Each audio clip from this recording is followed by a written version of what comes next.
Good day, class. My name is Manfi Omorobe. I'll be talking on the aspect of the value-aligned leadership course that had the greatest impact on me. The first aspect of the course that impacted me most is the internal focus on ethical issues from session 2.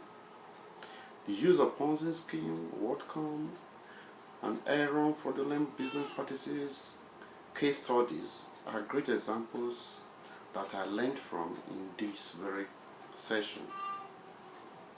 This session gives me full understanding of what is expected of corporate governance and organizational leadership.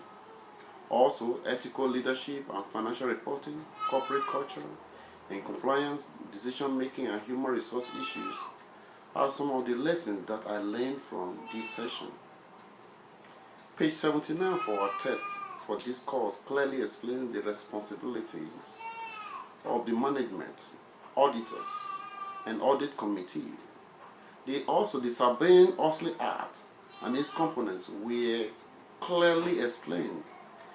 This aspect of the lesson will help me to avoid the leadership errors made by past leaders of organizations as I continue to pursue my career, and also to avoid the unethical practices that are pitfalls for such leaders. The case of the unwelcome admirer was challenging and at the same time very impactful. It helped me to learn how to exercise critical thinking and ethical evaluations in decision making and in solving problems.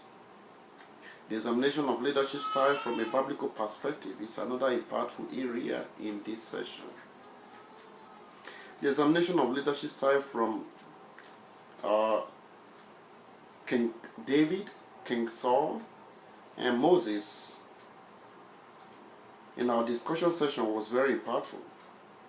This concept taught me that skills and intellectual ability are not what make a successful leader, but the fear of the Lord and obedience to God's instructions, which, in other words, moral values and ethical practices are part of what make a leader.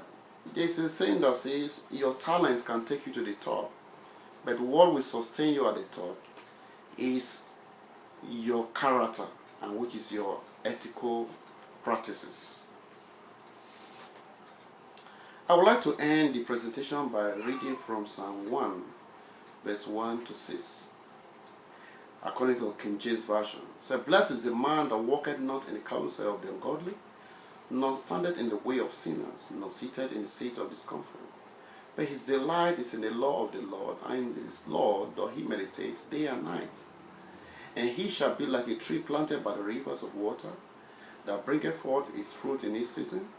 His leaf also shall not wither, and whatsoever he doeth shall prosper.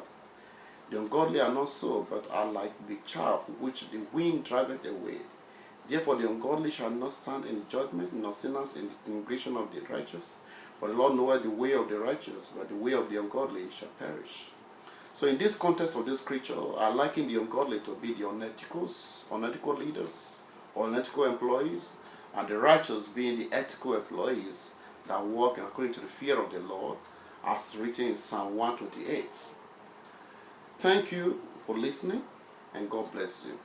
Bye-bye.